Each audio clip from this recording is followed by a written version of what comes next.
जाने जा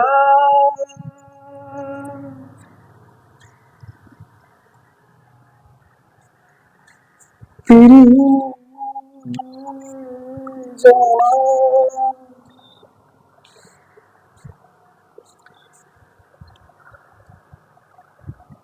तो हेलो साथियों, नमस्कार। आप लोगों को स्वागत है हमारे यूट्यूब चैनल आरआरवी टेक 345 में। तो आप लोगों को बहुत बहुत स्वागत है हमारे यूट्यूब चैनल आरआरवी टेक 345 में। तो आप लोग कैसे हैं? हमें पूरा उम्मीद होगा कि आप लोग कुशल मंगल होंगे और आपका दिन हर दिन शुभ हो। और हमारा यही क्या है, कामना है आप लोगों के साथ। तमन्ना कामना है कि आप लोग बहुत अच्छे रहिए और खुशहाल रहिए और मस्ती से रहिए, मस्त रहिए, खुशहाल रहिए और जिंदगी का और अच्छे से मजा लीजिए और पढ़ते पढ़ते मजा लीजिए। जब आप पढ़ाई करके मजा लेंगे तो कुछ मजा कुछ और होगा। जब आप नौकरी लेकर कुछ और मजा और कुछ मजा और होगा। तो आप जंग जीतने के लिए थोड़ा सा लगा दीजिए जोर उसमें जो आपके बाजू में है। जब आप जोर लगाएंगे ना तो हमें भी बहुत अच्छा लगेगा और लगेगा कि हाँ, मेरा पढ़ाया हुआ कुछ परसेंट काम कर रहा है। तो आप लोग मेहनत कीजिए, मेरा यही उम्मीद है और आप लोग के साथ हम हमेशा जुड़े रहेंगे और आप हमारे चैनल में बने रहिएगा। तो ठीक है दोस्तों, इसी के साथ हम लोग क्वेश्चन पे चल रहे हैं। आज कुछ एक्स्ट्रा क्वेश्चन लेकर आए हैं, 2 क्वेश्चन एक्स्ट्रा लेकर आए हैं जो कि पेपर में वो नहीं पूछा था। हमारा आज का सेट पेपर जो है 18 अगस्त 2022 के जो सेट पेपर है, आज ये खत्म हो जाएगा। तो कुछ स्पेस बचे थे जिसकी वजह से मैं क्या किया हूँ, इसको अदर क्वेश्चन को और लेकर आया हूँ। और आप लोग चाहेंगे तो क्वेश्चन अदर भी मैं लेकर आऊंगा, लेकिन आप कमेंट करेंगे तो हम जरूर लेकर आएंगे अदर भी क्वेश्चन। ठीक है दोस्तों, इसी के साथ हम लोग पहला क्वेश्चन में चल रहे हैं। फ्लोएम क्या है? फ्लोएम क्या है? फ्लोएम कह रहा है कि फ्लोएम क्या है? तो पौधे का एक संवहनी क्या है? पौधे का एक संवहनी उत्तक उत्तक है जो पत्ती में बने खाद्य पदार्थों को पौधों के अन्य भागों में, जो पत्ती होते हैं उसमें बने जो अन्य भाग होते हैं, खाद्य पदार्थों को पहुंचाने में क्या करता है, पहुंचाने में क्या करता है, सहायक होता है। क्या होता है? सहायक होता है। ठीक है, ये क्या था हमारा, ये आंसर था, ये क्या था मेरा, सही था। तो यह एक जो फ्लोएम है एक जीवित उत्तक है। क्या है? एक जीव, उसमें जीव होता है। आप जानते हैं किसी भी पेड़ पौधे में क्या होते हैं, जीव है जिसमें सांस लेने की क्षमता होती है। मतलब कार्बन डाइऑक्साइड पौधा लेता है और ऑक्सीजन क्या करता है, छोड़ता है। यानी कि क्या है, एक जीवित है। कोई भी पेड़ पौधे पत्ते हैं, वो क्या है, जीवित है। तो यह जीवित उत्तक है। इसका मुख्य कार्य क्या है? पत्तियों में बने भोजन को, तो पत्तियों में इसका मुख्य कार्य पत्तियों में बने भोजन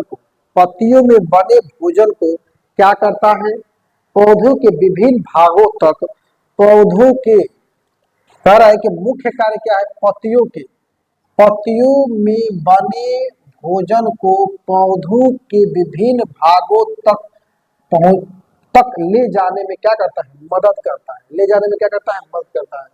मुख्य कार्य पत्तियों में बने भोजन को पौधों के विभिन्न भागों तक ले जाने में क्या करता है, ले जाता है या ले जाने में मदद करता है। फ्लोएम उत्तक में चालनी नलिका तत्व कोशिकाएं, पैरेन्काइमा, फ्लोएम, फाइबर शामिल होते हैं।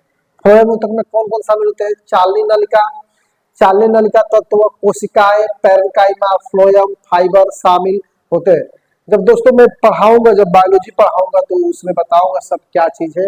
ये हम आरआरबी ग्रुप डी का प्रीवियस पेपर करा रहे हैं। तो ठीक है, तो उसी को हम क्या करें, सभी आंसर बता रहे हैं। थोड़ा बहुत हम अलग से कुछ लेकर आते हैं, तो आप लोग उस पर भी ध्यान दीजिए कि वो क्वेश्चन उसमें से आ जाए तो छूटे ना।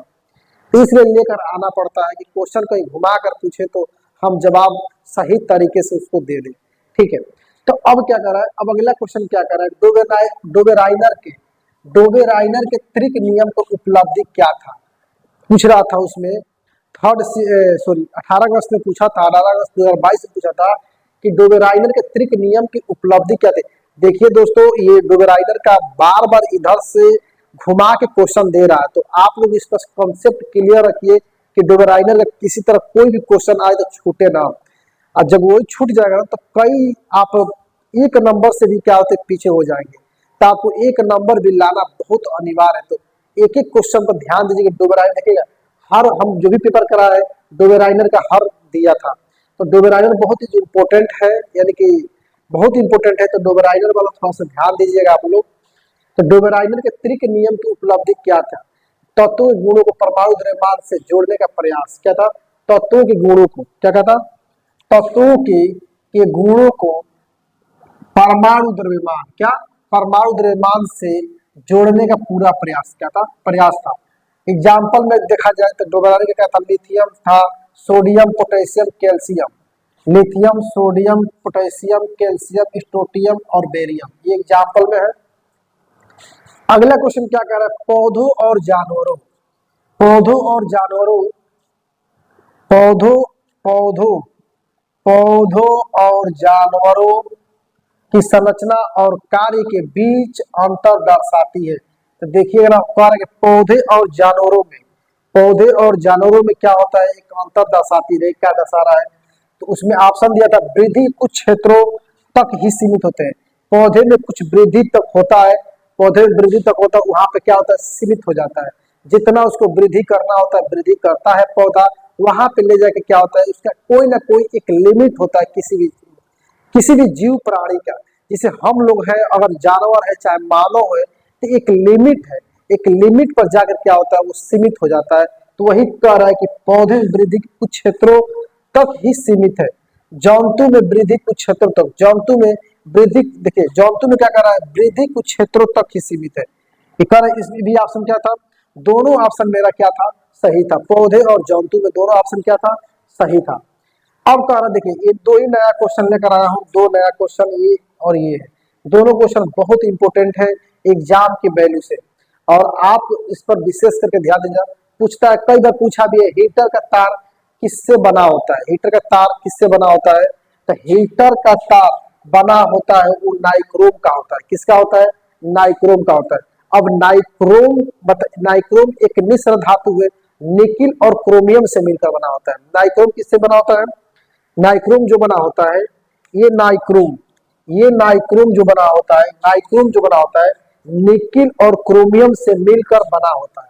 किससे बना होता है, निकिल और क्रोमियम से मिलकर बना होता है, जिसका उपयोग हम कहाँ करते हैं, हेयर ड्रायर में करते हैं। कहाँ करते हैं, हेयर ड्रायर में करते हैं, और क्या करते हैं, वाटर हीटर में करते हैं। क्या करते हैं इसको प्रयोग, वाटर हीटर में प्रयोग किया जाता है, ये हीटर में प्रयोग किया जाता है, टोस्टर में प्रयोग किया जाता है, और हाँ इसमें प्रयोग किया जाता है। इसमें इसलिए प्रयोग किया जाता है क्योंकि हीटिंग करने के लिए, क्या करने के लिए, हीटिंग करने के लिए, हीट सबसे ज्यादा, हीट का मतलब गर्म सबसे ज्यादा हो जाए, और गर्म होगा तभी तो मान लीजिए खाना वाना बनेगा। अब मान लीजिए हीटर है, हीटर में बहुत लड़के क्या होते हैं, खाना वाना बनाते हैं, घर में भी प्रयोग किया जाता है। तो घर में क्या हीटर का जब प्रयोग होता है, तो सब जो जो घेरा टाइप का रहता है वो नाइक्रोम का तार होता है, नाइक्रोम का तार से क्या होता है, वो पूरा हीट करता है, हीट करके क्या होता है, खाना वाला बनता रहता है अपना। आप बहुत आसानी से खाना बना सकते हैं हीटर पे। जो हीटिंग के लिए प्रयोग किया जाता है, किसका, नाइक्रोम के तार का उपयोग होता है, वो होता है हाई रेसिस्टेंस का होता है। क्या होता है, हाई रेसिस्टेंस, यानी कि इतना उसमें ज्यादा रेसिस्टेंस होता है कि हीट कर जाता है। तो हाई रेसिस्टेंस यानी कि उच्च प्रतिरोध, यानी कि उच्च प्रतिरोध का होता है, जो क्या होता है, एकदम गर्म हो जाता है, उसको कहते हैं हीटिंग कहते हैं। क्या कहते हैं, हीटिंग कहते हैं। हाई गर्मी होगा तो क्या होगा, जल्दी खाना पक जाएगा। इसलिए हम लो रेसिस्टेंस का प्रयोग नहीं करते हैं, हाई रेसिस्टेंस का प्रयोग होता है। तो मिश्र धातु होता है जो नाइक्रोम, बार पूछता है नाइक्रोम किससे किससे मिलकर बनाता है, तो नाइक्रोम निकिल और क्रोमियम से मिलकर बना होता है। किससे बनाता है, निकिल और क्रोमियम से मिलकर बना होता है। तो याद रखिएगा नाइक्रोम किस लिए किया जाता है, कुछ जानकारी के लिए हमें भी पढ़ना चाहिए कि ये नाइक्रोम का तार हीटिंग के लिए किया जाता है। नाइक्रोम का तार किसी के लिए किया जाता है, हीटिंग के लिए जाता है। अब पूछता है कि बताइए कि नाइक्रोम का तार में रेसिस्टेंस हाई होता है कि रेसिस्टेंस लो होता है। तो हाई रेसिस्टेंस होता है। क्या होता है? रेसिस्टेंस क्या होता है? यानी कि उच्च प्रतिरोध का होता है, लो रेसिस्टेंस नहीं, निम्न प्रतिरोध का नहीं होता, हाई रेसिस्टेंस का। तो अपने दिमाग में पूरी तरह से बैठा लीजिएगा, एक एक चीज बैठाते चलिए। अगर हम यही वीडियो आप स्किप करके देखेंगे तो वीडियो समझ में नहीं आएगा। यदि मेरा वीडियो समझ में आ रहा है तो आप लोग लाइक कीजिए, सब्सक्राइब कीजिए और चैनल को शेयर कीजिए। ठीक है दोस्तों, तो इसी के साथ हम अगला क्वेश्चन पर चल रहे हैं। अगला क्वेश्चन क्या है? कह रहा है कि 1 किलोवाट घंटे में जूल की संख्या होती है। कितनी जूल की संख्या होती है? वो होता है 3600 होता है। कितना होता है? 3600 होता है। ये दोनों क्वेश्चन बहुत इंपॉर्टेंट है, तो आप लोग याद रखिएगा। 1 किलोवाट घंटा में जूल की संख्या जो होती है वो कितनी होती है? वो 3600 होती है। तो कई बार क्वेश्चन ये भी दोहराया हुआ है, तो आप लोग याद रखेंगे कि हाँ ये दोहराया हुआ है। सभी क्या है? सभी क्वेश्चन इतने इंपॉर्टेंट है कि आपको एग्जाम की वैल्यू से बहुत ज्यादा इंपॉर्टेंट, और एग्जाम में आने की संभावना समझिए कि अगर नहीं हो तो इसका आने की संभावना 70% जरूर आता है कि आएगा जरूर। अगर आप पढ़ेंगे तब पढ़िए कम से कम, तब तो मालूम चलेगा कौन क्वेश्चन। ये देखिए, ये कोई जरूरी नहीं क्वेश्चन हुबहू लड़ेगा, लेकिन आपको पता होगा कि क्वेश्चन घुमा के देगा, आंसर वही रहेगा, लेकिन क्या करेगा? क्वेश्चन आपको घुमा के देगा। तो याद रखिए, क्वेश्चन वही है लेकिन आपको पढ़ने का तरीका बदलना पड़ेगा। ठीक है दोस्तों, तो इसी के साथ हम अगला क्वेश्चन पे चले। एक लड़का लेंस का उपयोग करके दूरस्थ, एक लड़का क्या कर रहा है? एक लड़का लेंस का उपयोग करके दूरस्थ बिंदु स्पष्ट प्रतिबिंब को पर्दे पर फोकस करता है। क्या करता है? फोकस करता है। लेंस और पर्दे के बीच, लेंस और पर्दे के बीच की दूरी लगभग बराबर है। तो वो है फोकस लंबाई की क्या है? बराबर है। एफ से जिसको डिनोट करते हैं, एफ से डिनोट करते हैं, तो फोकस लंबाई की क्या है? बराबर है। अगला क्वेश्चन क्या कह रहा है? दो माध्यमों को अलग करने वाले इंटरफेस पर पड़ने वाली प्रकाश की किरण का पथ नीचे दिए गए चित्र में, ये आपका चित्र जो चित्र बनाया गया है, ये वाला स्नेल के नियम वाला, वही स्नेल का नियम है के सापेक्ष कार्य के माध्यम बी के सापेक्ष माध्यम ए का अपवर्तनांक। हम पढ़े हैं स्नेल का नियम sine i by sine r, तो हम आराम से हल कर लेंगे। इसके माध्यम पूछ रहा है ना, इसके माध्यम पूछे तो साइन बी हो जाएगा sine b by sine a, sine b by sine a. B की जगह पर कितना होगा? 30 का होगा। कितना होगा? 30 होगा। और साइन ए की जगह पर कितना होगा? 45 होगा। अब हाई स्कूल में आप लोग पढ़े, यानी 10th क्लास में पढ़े हैं, कोण का मान ज्ञात करना। साइन 30 का मान कितना होता है? तो आप लोग कमेंट करके थोड़ा जवाब दे दीजिए। साइन 30 का मान कितना होगा? साइन 45 का मान कितना होगा? आपसे क्वेश्चन कर रहे हैं कि साइन 90 का मान बताइए और साइन 60 का मान बताइए और काश 45 का मान बताइए। तो आप कमेंट बॉक्स में जरूर जवाब दीजिएगा इसका। ठीक है, तो साइन 30 का मान कितना होगा? साइन 30 का मान होता है 1/2 होता है। कितना होता है? 1/2 होता है। और साइन 45 का मान होता है 1/√2 होता है। 1/√2 होता है।